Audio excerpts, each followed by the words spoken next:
Hey y'all, welcome back to my YouTube channel. My name is Ayana. For those of you who do not know me, if this is your first time on this YouTube channel, thank you for tuning in. I really appreciate it. Just make sure y'all give this video a thumbs up and subscribe and comment and tell me how y'all like it, So as y'all can see, I'm in a car. I'm not really sure how great of the quality it is right now, but I'm not trying to focus too much on the quality of the video. As long as y'all can hear me is most important. And I just wanted to do not a tutorial. I wanted to do a story time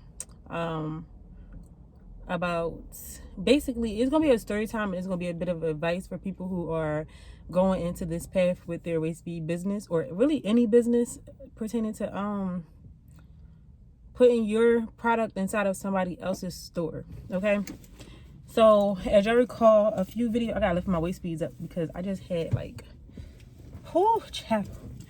I just had some Popeyes, and y'all know when y'all eat too much, just roll them bad boys up and be good to go. Whew, we be feeling that relief. Y'all know what I'm talking about.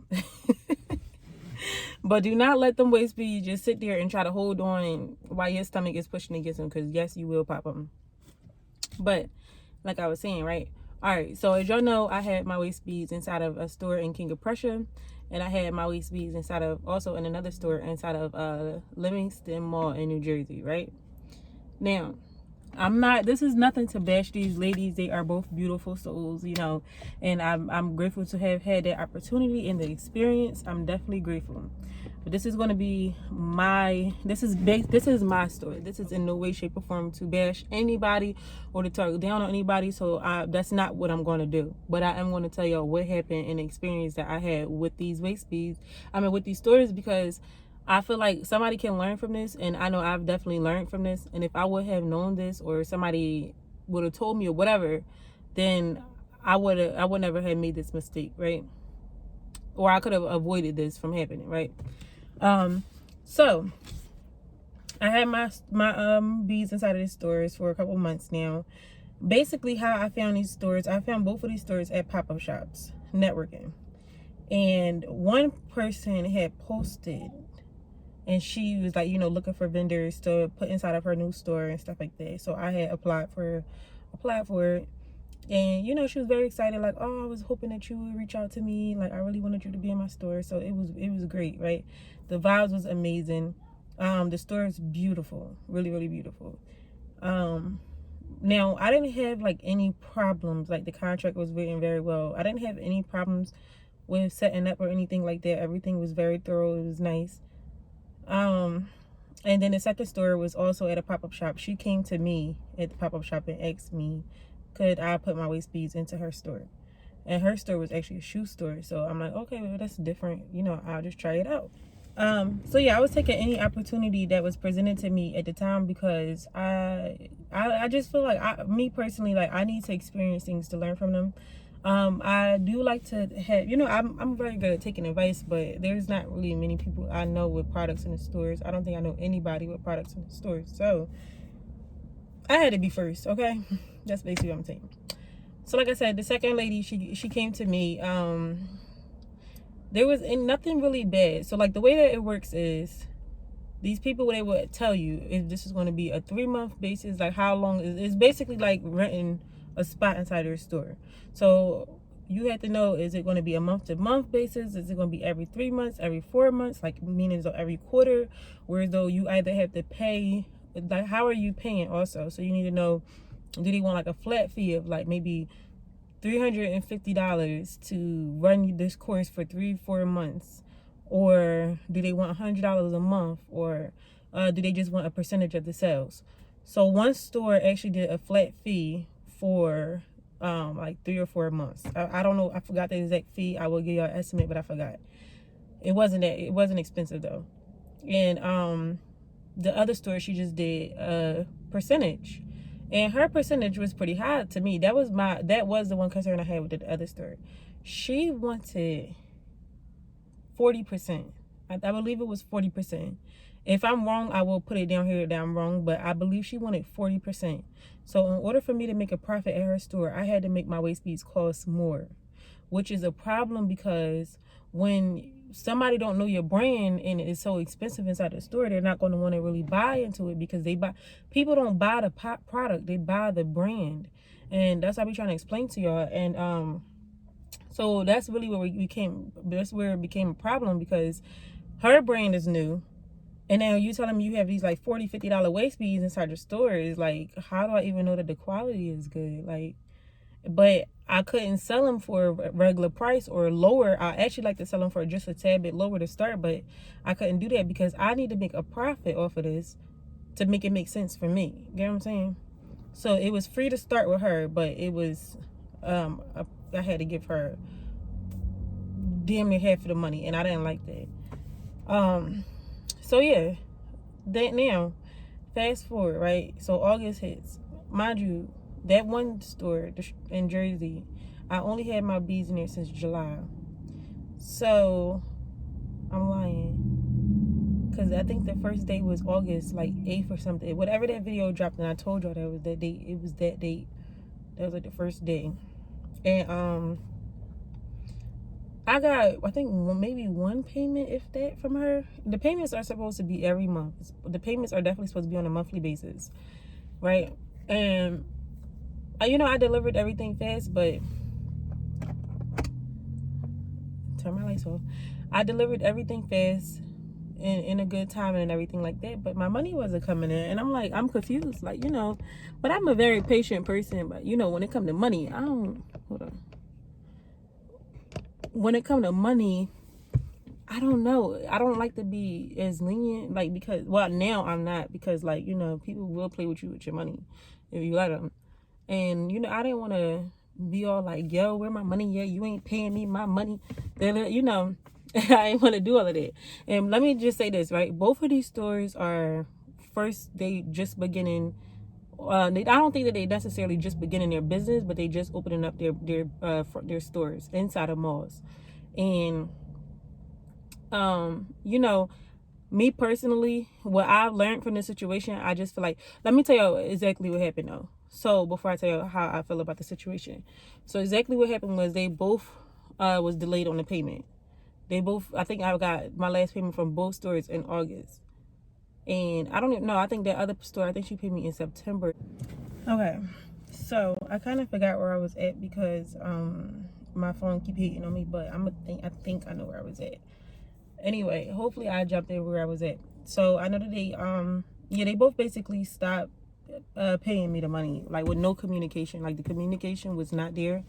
So the other one, I just ended the contract. Like I think it was just both of these contracts ended around the same time. So I just decided not to continue the contract, and I asked them to ship me my beads back because they're both about 2 to 3 hours away from me. So I asked them to ship me my products back to me because that wasn't gonna work for me. Like that's how I was talking about the money. Like I was trying to be really, really nice, and I felt like I was being lenient by giving them a few extra months. But no, it wasn't working for me because at the end of the day, I pay upfront costs for my products, and you're not gonna if it look like I'm looking around everywhere, it's because it's a lot going on in front of me. But you're not about to you're not doing it. And if there were, if it was a financial problem, I would have definitely respected if somebody would have just came up front and just told me. I would have respected that because I get business. But no. The one that's in Jersey, she did tell me they're not selling much. I think that's because they're so expensive.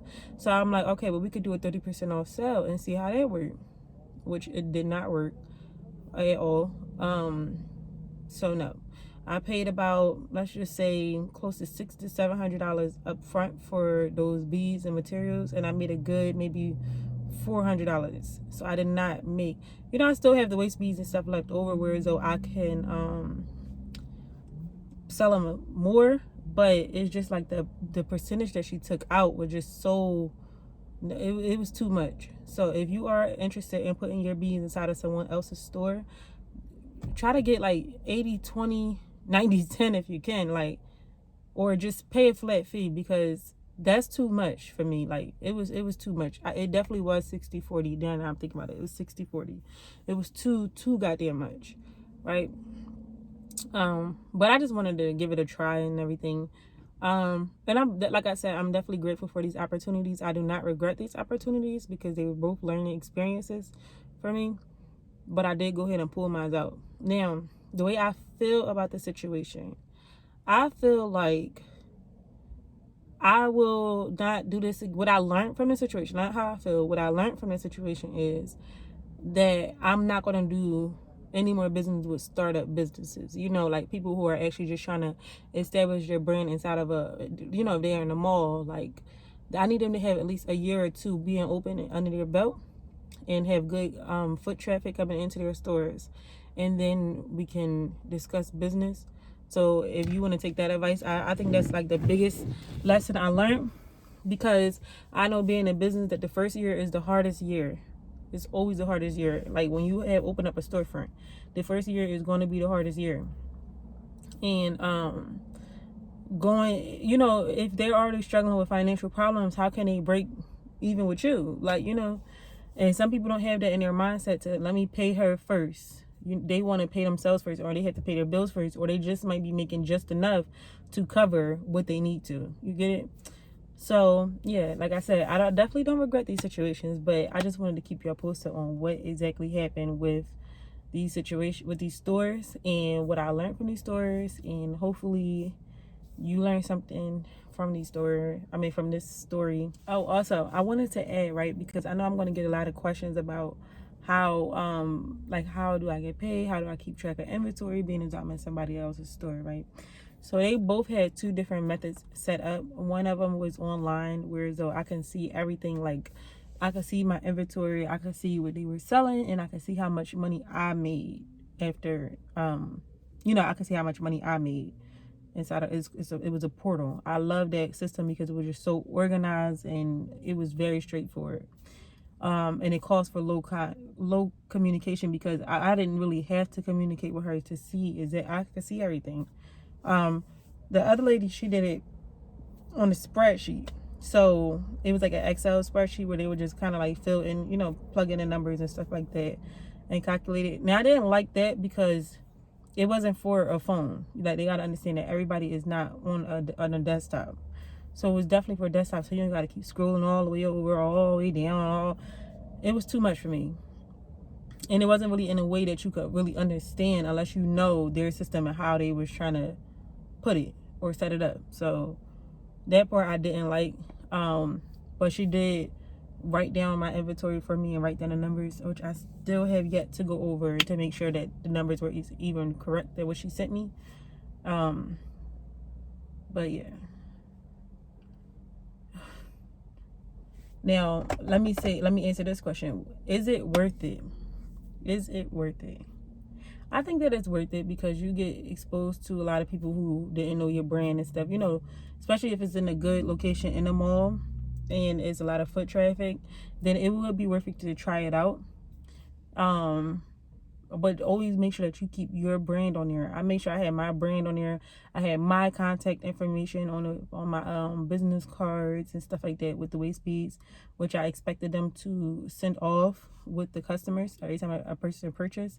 I would expect them to send it with the customer, because yeah, I had people from their stores reaching out to me. So I definitely think that for the exposure, that it's a good idea to try it out.